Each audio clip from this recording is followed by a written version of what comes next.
welcome to Not for the Faint-Hearted, podcast hosted today by myself, John Hung, and my friend over here, Scott Murray.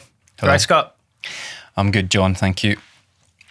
So I hope that lots of you guys have already seen our first couple of episodes.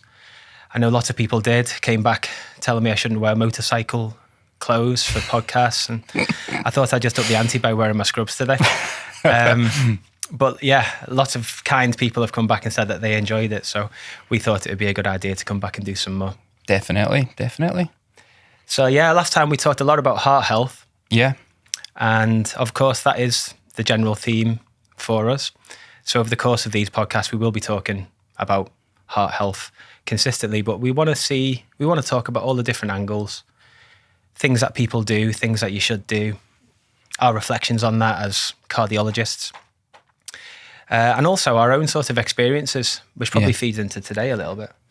So today's episode is mostly about diet and nutrition. Ooh. Which is a biggie. Yeah. Spend much more time talking about that than I really want to, if I'm honest. I know, but things were easier in the olden days, weren't they? Like, take these pills and fuck off. Basically, was how it was. Get out my emergency we literally room. said 2 minutes ago we're not going to say anything rude. Scott's opening sentence: take these pills and fuck off. I'm just being honest. Like, but we're evolving, aren't we? So, and some of us are. Well, my brows aren't that furrowed. I was Neanderthal origins. Yeah, but I suppose like people are getting exposed to more content and more information, aren't they? And many people are framing their own ideas. Everyone's an expert now. Well, that is a difficulty as well. But the paternalistic aspect of medicine, where everyone just was happy to accept what the doctor told them, is gone, isn't it? Which makes it, you're having to convince patients now that what you're saying is actually worthwhile, and then they might not do it anyway. So you might not take the pill or whatever. So I think probably need to touch on that. The other thing is you say you have to convince someone what the right thing to do is. So in the area of nutrition, it's complicated, right? And patients all have preconceived ideas, which may be right or wrong. But I don't know. No? If I'm honest with you, my view on the optimal diet, on nutrition, has changed a huge amount in the last 15 years. Mm-hmm. I mean, me and you went down the rabbit hole big time. We did, yeah. Big time on low carb, high fat. Yeah. Not that I'm dispelling that, within that, but yeah, I sometimes sit there and I think I do not actually know what I really, really think. Well, it bounces around, doesn't it? You go down a rabbit hole, you climb back out, you find something else. And I think being able to change the way you see something and not get into that biased, culty trap that exists. And when you get presented with new information, coming around and saying, well, yeah, I think this is important. I think, that needs to be moderated or that needs to be discussed is the right way to do it. I mean, there's no doubt that for some people, chugging high fat is not a good idea. I mean, I've said it numerous times, like, some people just can't clear lipids like they should do. And it's like saying to a diabetic, oh, you're okay to chug full fat Coke. It's like, why would you give someone who can't clear lipids, tell them it's okay to fry bacon and cream or whatever? Do you know what I mean? It's just, it doesn't make sense. Well, let's explain it a bit, because obviously we've thought about this for years and familiar ideas, but for those people who aren't necessarily au fait with all of this chit chat, low carb, high fat is a dietary approach, and we'll frame it within all the dietary approaches, right? There is low carb, high fat, which obviously means that you're not eating much sugar or unrefined or refined carbohydrates. Yeah. You're replacing those calories with fat. You could be a carnivore, means you just eat meat and some eggs. Again, another low carbohydrate approach. But then there is intermittent fasting as well, which is another one. You've got people who are vegetarian or vegan. And of course, the vegetarian and vegan diets tend to be a bit higher in carbohydrates. You've got these wonder diets where you see on Instagram or whatever, sign up to my dietary plan, and within 6 months, you'll look like this guy. Yeah. Who's obviously just all over steroids and stuff. Yeah. The Liver King eating testicles in the field with his kids. I mean, come on. The guy was like on tren. Those ones are about to explode. They're more like, there's the tailored carbohydrate approach, which is I think what they're predominantly doing, except for Dianabol. So yeah, these are all the different ones. And as you said, getting down the rabbit hole or having the ability to reappraise and change your mind is in life so important. But people are quite tribal about this stuff. Oh yeah. And they let you down a bit when you think he's talking a lot of sense, but then his next project is like to be a full-on anti-vaxxer or something. Yeah, no, I think it goes far. So I did a talk recently, I think it was August last year, for food addiction in London, and part of my talk, it was mainly about how you end up, your brain gets hijacked with the food that you eat, and you get stuck in a rut. And one of the things that came up was like, ultimately your mitochondria is making the energy. They don't know what you consume. They're just getting the cofactors in, FEDH and that sort of stuff. And they're just, electrons are just being passed around. Don't worry if you don't know what they are. I don't know what they are. Yeah. But no matter what, if you eat carbs, if you eat fat, whatever, it's all going through a cycle and then ultimately being dumped in there. You've got similar things coming through. I think it's, we could talk about it all day, but I think really what's mega important is whether you're under your calorie budget or whether you're over your calorie budget for that day. And the majority of people in the Western world should be restricting calories to some extent and should be finding a way that works for them to restrict calories so that they're not storing fat. Ultimately, I think that's what it boils down to. For patients or for the people listening to the podcast, what should they do then? So you've just said restrict calories. So yeah, it's hard. Should people be counting calories or? I think it's difficult for different people, and I think it boils down to willpower. Like, so for me personally, if I eat breakfast, I am hungry for lunch. If I eat lunch, I am hungry for evening meal. And if I eat evening meal, I might be furtling about in the kitchen at 9 o'clock at night trying to stop myself from opening a cupboard or the fridge. And that's part, like, if you want a decent body composition, 90% of it is not eating what your brain's telling you to eat. 100%. I mean, you've probably been there as well, haven't you? Even though burn it all off. My Auntie Janice is morbidly obese, and we got down to the root cause of that, and she's got a foot problem. A foot problem? What, Can't keep her feet out of the kitchen. Right. Sorry, Auntie Janice. I mean, like, come on, you're going to have to apologise. Is there an apology in there on that one? Like, I thought you were going to say foot long, as in Subway. Foot long! She's got a foot problem. Yeah. It is. So this is why, I mean, we're probably going to go on to it, aren't we? But the GLP-1 drugs, which are fat jabs for anyone who's listening, those drugs basically do what fasting potentially does.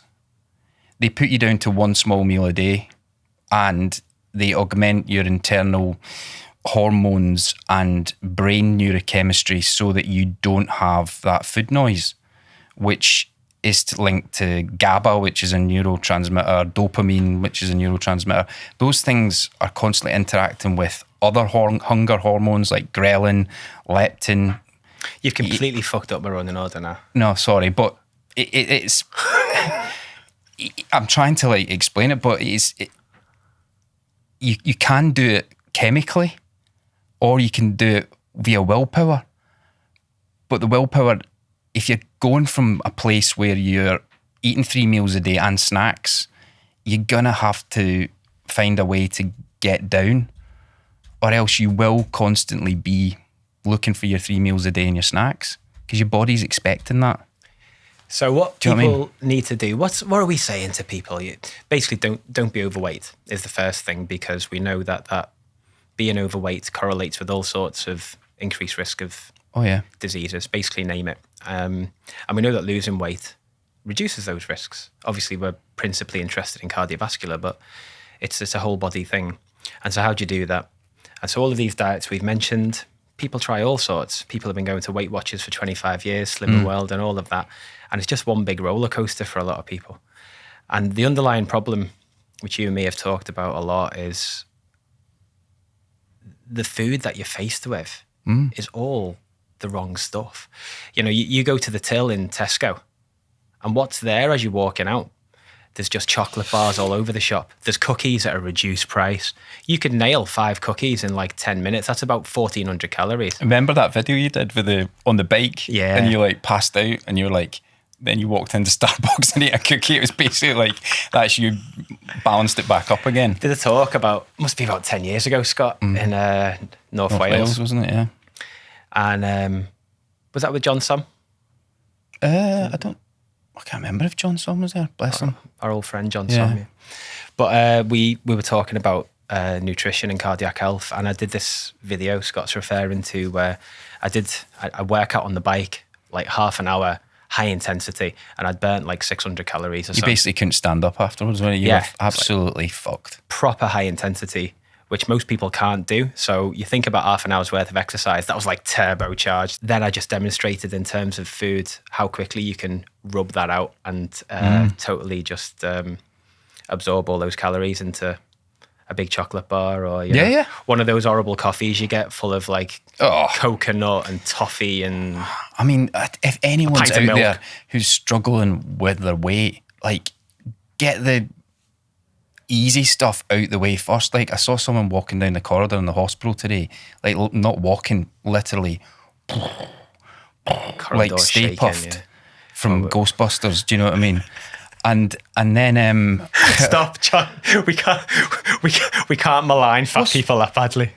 No, I'm just making a point. But swinging with it, a big bottle of Lucozade. I was like, dude, like I just wanted to go up and like that PT guy who's on the internet, just like slap stuff out of people's hands. Like, mate, what are you doing? That's what you get when you're sick in Liverpool. I'll get you some grapes and some Lucozade.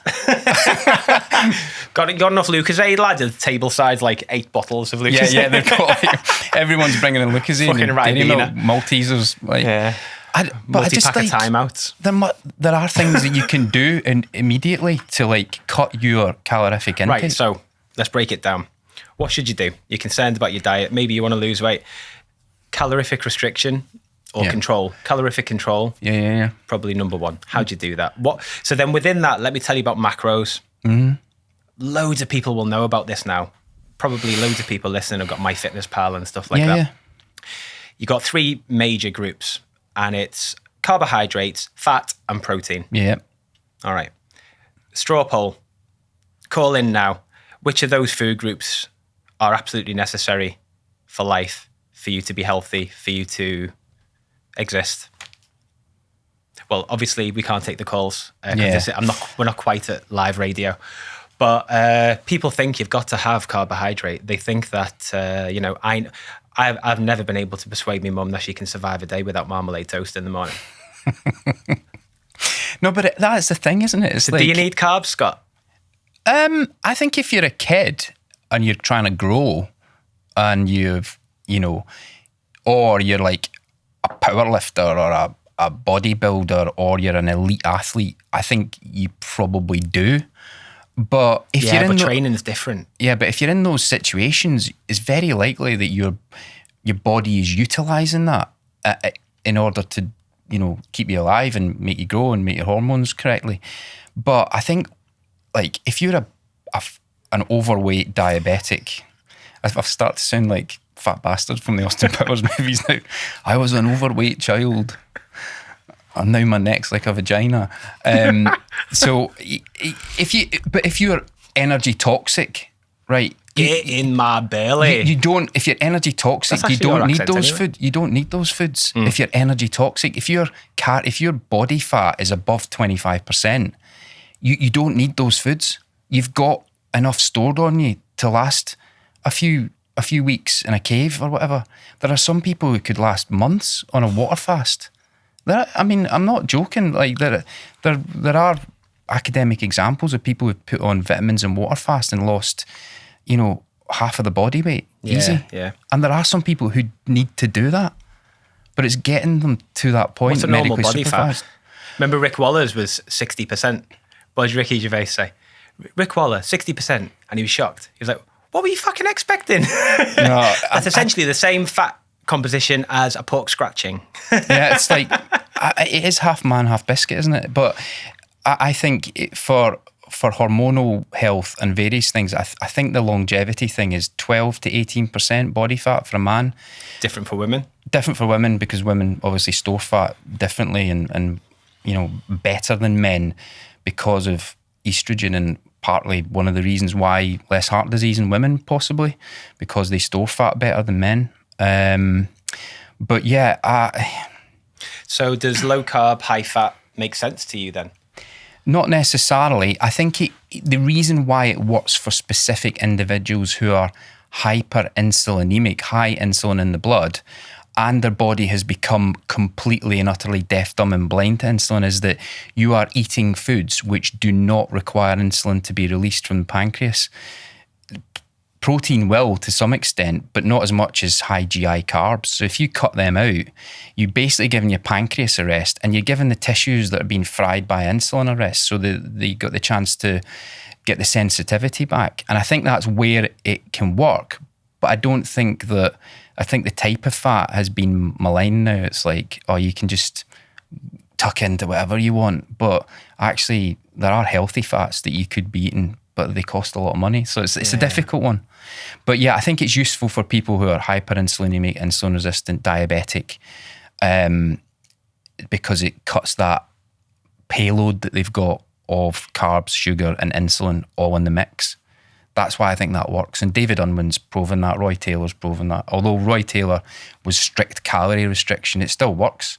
As long as you lose the fat from your liver and your pancreas. And calorie restriction always works. Yeah, absolutely. And ultimately, I do think a component of why low carb, high fat can work for many people, and does, and I used to advise it all the time. Yeah. I still do sometimes for certain people, like you say, is that when you eat a load of protein, it's really satiating. Oh yeah. As is fat. Fat and protein are really satiating. If I ate 5 Krispy Kreme donuts now, I'd probably still be starving. Well, that's Although why I'm I've still eaten hungry after a Mackey's. Yeah, you're still hungry. Yeah, exactly. And so if you're adopting a high fat, high protein diet, then I think it does ultimately end up in a calorific reduction overall. And I do think, though, it's important to say, like you just alluded to, that there are good fats and bad fats. And the bad fats that you get in, the chips that get fried in McDonald's, we know that's bad for you. The good fats that you get in, say, a fillet of salmon, brilliant. Yeah. We used to prescribe that after people had a heart attack. So, there are still choices to be made. I mean, one of the things to mention on that is some of the low-carb, high-fat community, and they are a community or tribe, would tell you that you can eat as much fat as you want, your LDL doesn't matter, your cholesterol levels don't matter, and that's not what really drives vascular disease. Yeah, I think we just need to get that out there now. Like, there are some people within astronomical cholesterols who'll never get heart disease, and making them the poster people for that generation. And there is a movie coming out on April 17th called The Cholesterol Code, which alludes to all of these sort of things. I'm probably on the cutting room floor of that. I don't know whether I'm in it or not. But what I was trying to say is that, what's right for her isn't right for him. And if you're a hyperabsorber of cholesterol and you've got impaired LDL receptor capability, so basically your body's ability to handle lipoproteins in your body, you're going to have like worrying levels of cholesterol lipoproteins in your bloodstream. And if you factor that with poor endothelial health, hypertension, other oxidation issues, inflammation, then you've got all the legs of a chair to make heart disease. But we're saying, oh, that's all right, forget about that. I don't agree with that. There are some people who come and they have no coronary disease. But these people are superhuman genetically. They've got protective factors. There are people who've got such good genetics, it wouldn't matter what they did, their coronaries would always be clean. We've talked about that in the last thing. But that applies to so few people. All right, good. I mean, there's a good amount of evidence that got presented at AHA last week. More on LDL. Yeah. And to be honest with you, I didn't need convincing, because despite all of the movement in the low carb, high fat thing, I still always believe that a high LDL is not good for a population. It isn't. And I think like they have to pay credence to all the work that's gone before. Just saying, oh, that doesn't matter, but look at this 100-patient study of selected people who we put through a CT scanner. Like, come on. The wealth of data for LDL lowering and reduction in cardiac risk is massive. Yeah. And they just showed more. So in AHA, just for the doctors who are watching maybe, but for everybody, they showed that there's two kind of targets. Now, the Americans use funny units, which is really annoying, but I've got used to it. So it's like 70 and 55. One of them's millimoles, one of them's micromoles. And it's about how low do we think you need to get your cholesterol to see an improvement? Yeah. How much do we need to get it down to reduce your risk? Conversation I have every day with patients. And it's an individualized decision to some extent. Yeah. But if you know your own cholesterol numbers, guys, and you're wondering, you're listening, your GP's target is to get your LDL less than 2. That's how GPs get paid. One of the metrics through their QOF. If they have a list of patients with cardiovascular disease and they can get all their LDLs less than 2, then they meet their target. And it used to be about 75%, I think, and now it's moved up to 90 or something, so it's more stringent. But that's their target. Now, what's your target? What's my target? The European Society of Cardiology has said for a while, you need to get it less than 1.8 in high-risk individuals and less than 1.4 in very high-risk individuals. And the data I'm referring to has really borne that out, because they showed that if you drive it down to target 1.8, there's a risk reduction in terms of your risk of having a heart attack at some point in the future. If you drive it down to the lower target, less than 1.4, there was a massive risk reduction between those two thresholds. Yeah, I mean, I think the thing that clinched it for me was the Western Denmark stuff, because like if you've had a heart attack or you've got coronary disease on a CT scan, you've got the family history, then all that thing, you've already declared yourself as requiring to have all your risk factors sorted. So why would we leave that one risk factor unaddressed? It doesn't make sense. If you came back in 10 years with a heart attack and we're looking at each other going, did you take your statin? No. Well, like, what do you want me to do? Like, but in the same study, Western Denmark, if you've got no coronary disease, your coronaries are clean at a certain age, then the statin is less important for high lipids. Now, it's such a cumulative and long exposure that it still needs to be reappraised at certain times, because we can't just say, you're 30 years old, you'll be fine, don't worry. That's you. That's you. You'll be all right. No, because like something else might drop into the mix. You might get an inflammatory condition like rheumatoid or psoriasis or something, and then all of a sudden you're more inflamed. Your endothelium are less healthy. Your blood pressure's up, and then you've got another leg being added to the chair that eventually is going to... What are you doing with that leg? I don't know. I was like... putting a leg on a chair. What sort of deterrent in it? Because the way I look at it is like, for the hypothesis to stand up. Put the donut down! You need the legs on the chair. And I don't know where I'm going with this, but if you've got like, let's just say you've got blood pressure, right, but you've got no other risk factor, you might not get coronary disease. Yeah. If you've got LDL, but no other risk factors, you might not get coronary disease. That's another leg. If you've got inflammation, you might not get coronary disease. But anyway, if you get all of them together, it's more likely, isn't it? So I'm gonna keep my hands below the desk.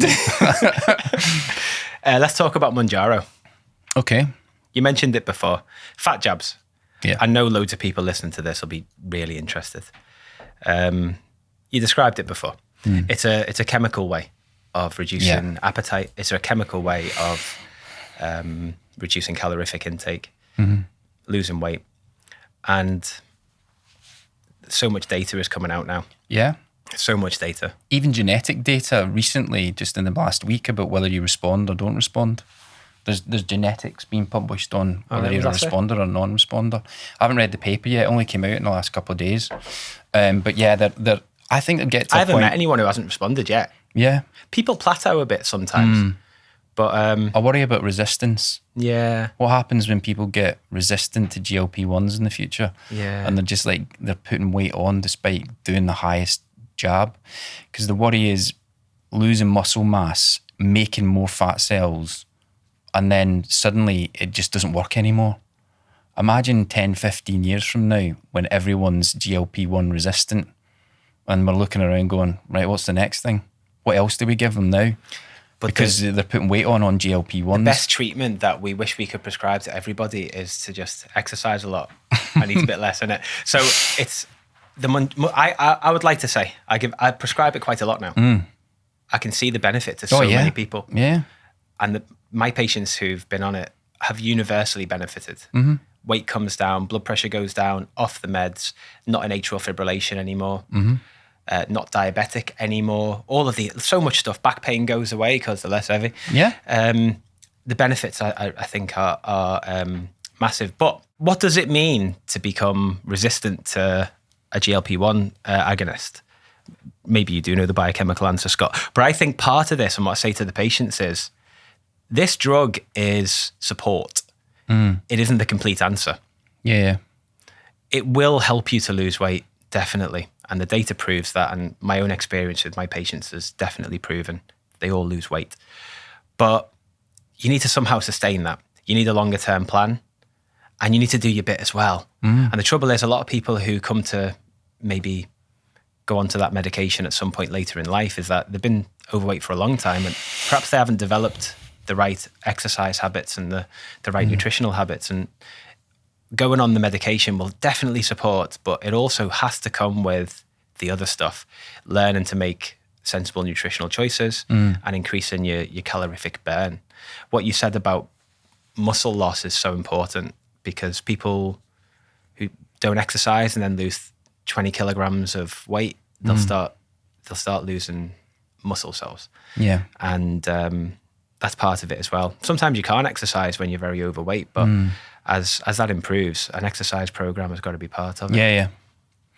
I think, because the muscles are the big sink for calories and glucose and stuff, and if you're using them, that should be like purging your body of what you've consumed and what you're stored. Or I think it's the metabolic flexibility for me, and it being able to burn whatever you need to burn.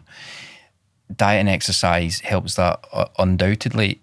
Where the GLP-1s I think are really useful is as a way to show patients this is really only what you need. One meal a day, one small meal. Yeah.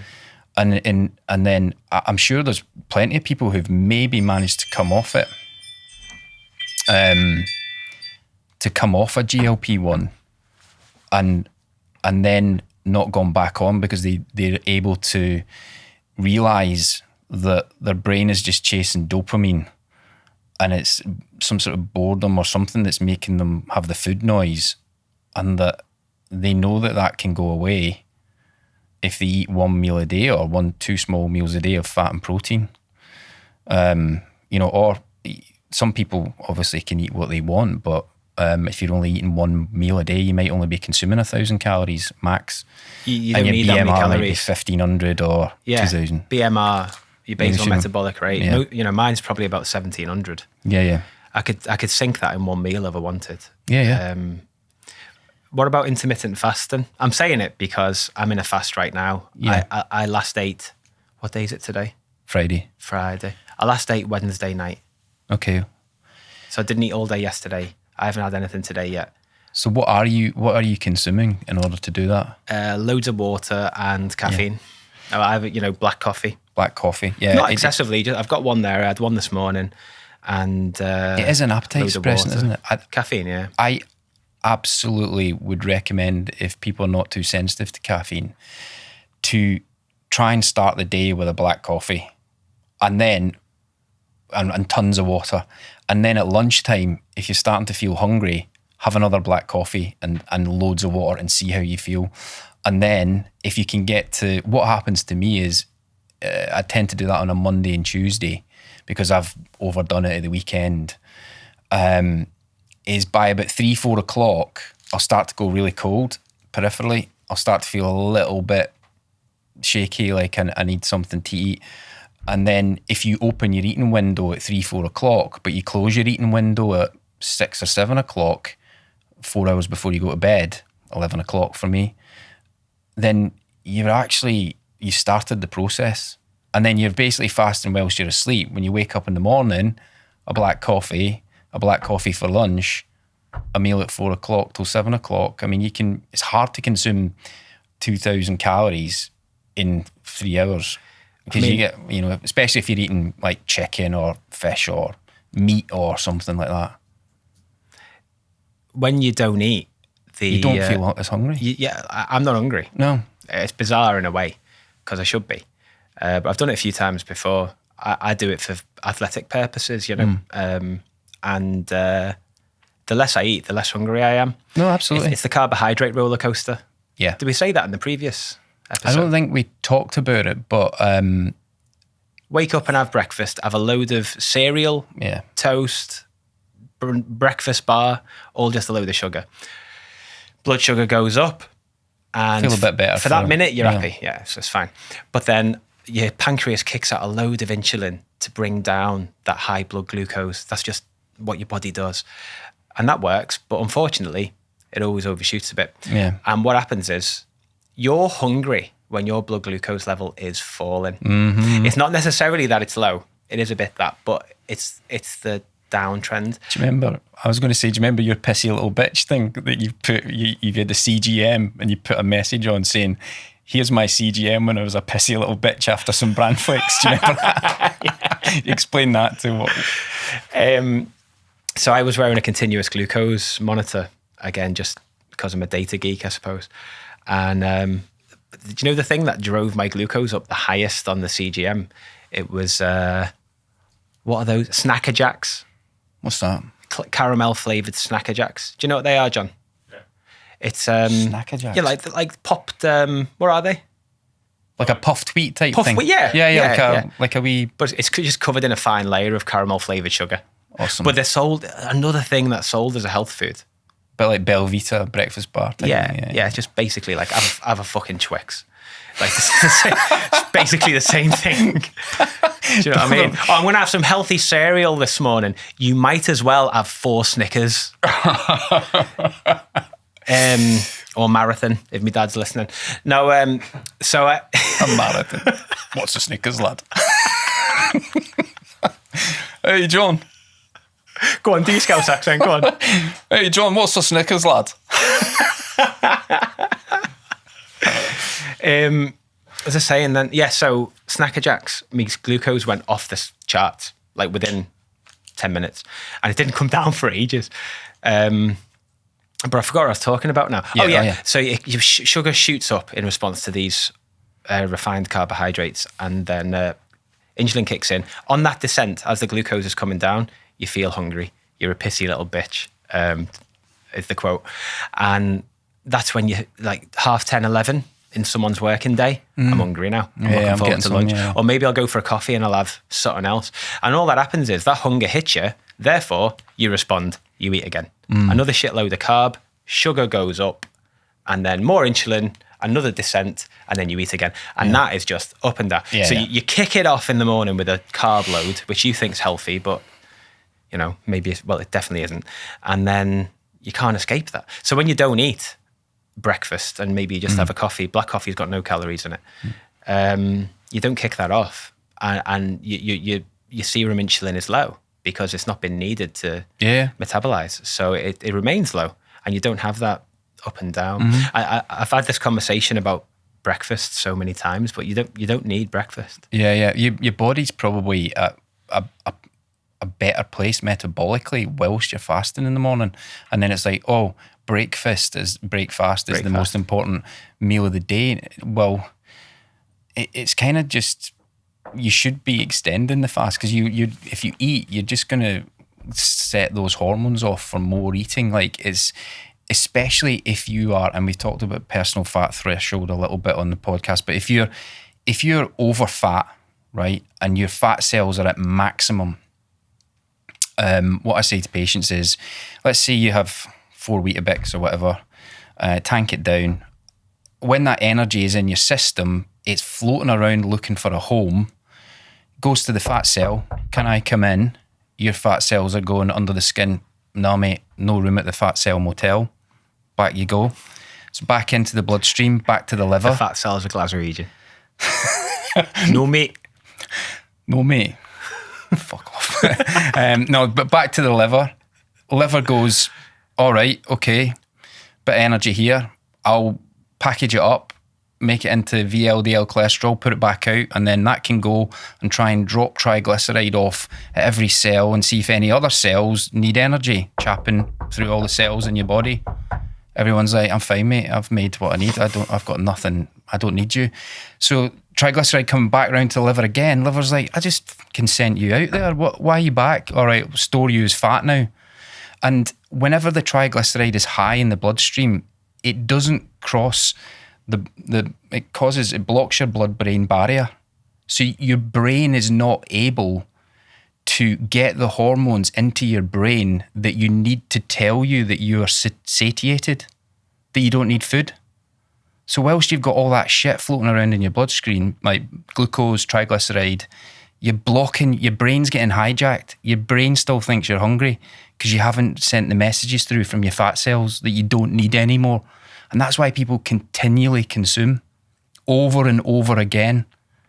You've seen it, people are enormous, but they're tucking into more food, and you're like, dude, you don't need that. But they can't help it because the brain's hijacked. And fasting is a way of eliminating that, I think.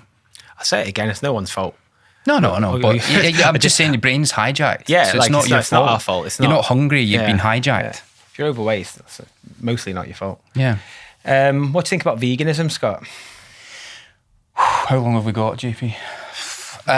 Not long, actually. I think it is useful, again, for some people who've been wild with diet and want to just get down to a kind of raw-ish plants and fruits and vegetables. And it certainly does, to your LDL take, be probably the best diet for lowering your cholesterol numbers.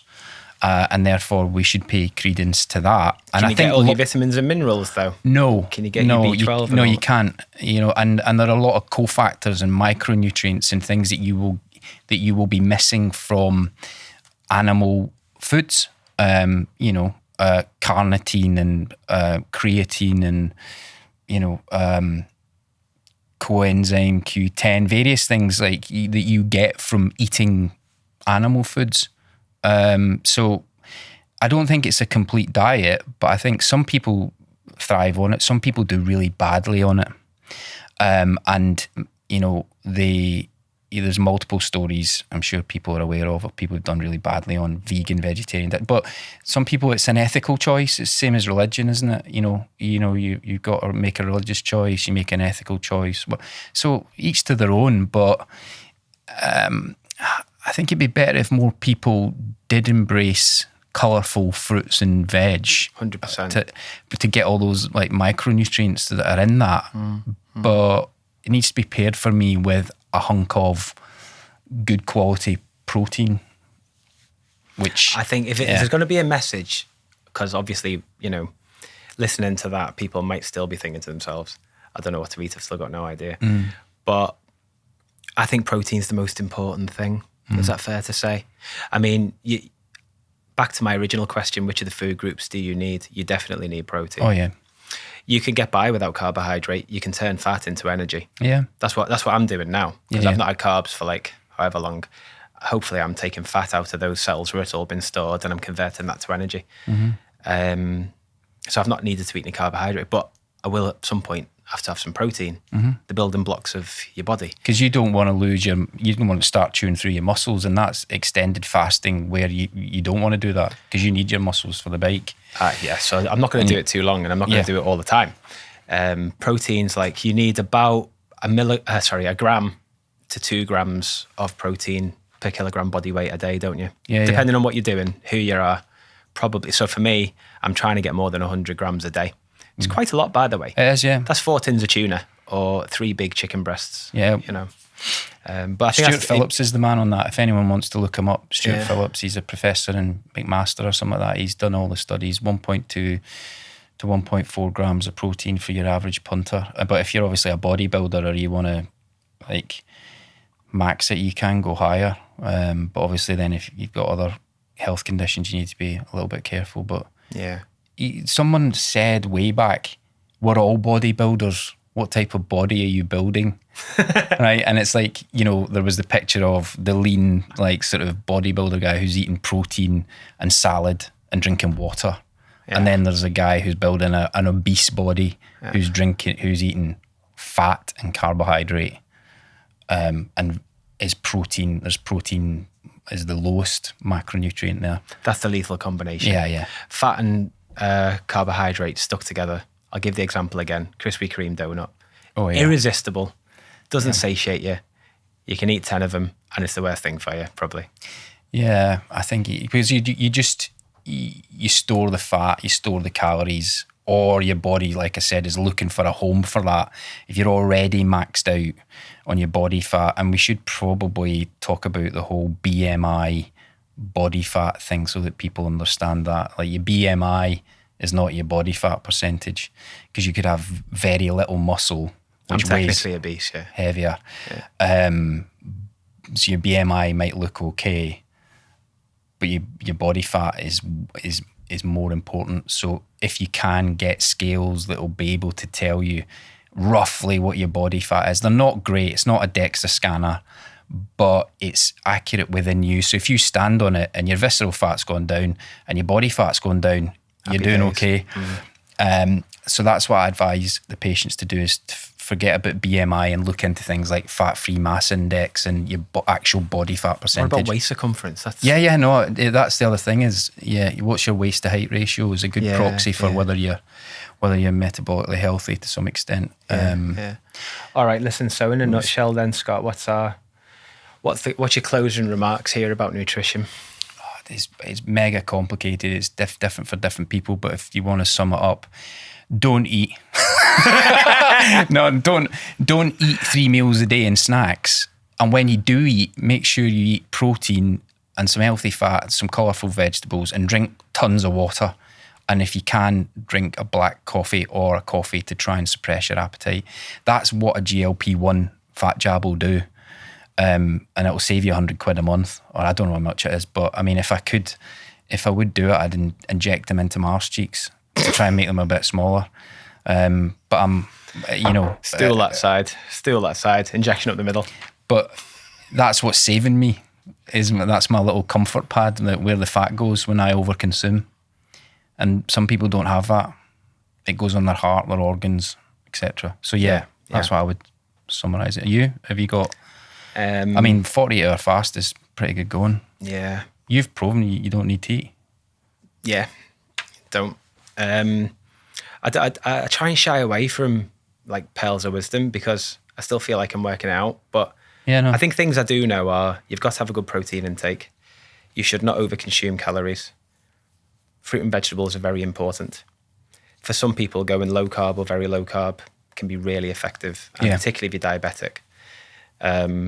What does low carb mean? Less than 25 grams of carbohydrate a day, or less than 50 grams. Or very low is less than 25. That can be really helpful. And I think that intermittent fasting is easy. It's easy and it's free. It's the cheapest diet. Don't eat breakfast. Have a coffee in the morning. If you can wait till 2:00 in the afternoon and your last ate at 8 p.m, then you've fasted for, I don't know how many hours that is, but it's quite a lot. And if you did that every day, you'd reset your metabolics very quickly, yeah. And if you can exercise when you're fasted as well, that gives you the superpower. You know, fasted weights, like some weighted squats, or you know, something, or a run, or bike ride, or whatever, when you're fasted, because you're asking your body to go, oh shit, we've got no reliable energy in the bloodstream, we're running out of glycogen in the liver, we need to tap into the fat stores. Boys, get the insulin low, get the glucagon high, open up those fat taps. And that's what people don't do, because we're just constantly filling up our fat tanks. And we need to tell the body to empty those. And then you've got room at the Fat Cell Motel for the next time. Come in, mate, there's plenty of space. Yeah, there you Plenty go. of rooms in the Fat Hotel. So at the weekend, you can overindulge, and then you're the same weight you were. That's what happens with me. Bit lean on a Friday, burst couch by Monday. All right, I think we've done the diet to death, and doubtlessly it'll come up again. But I'd love to know what other people's views are on that.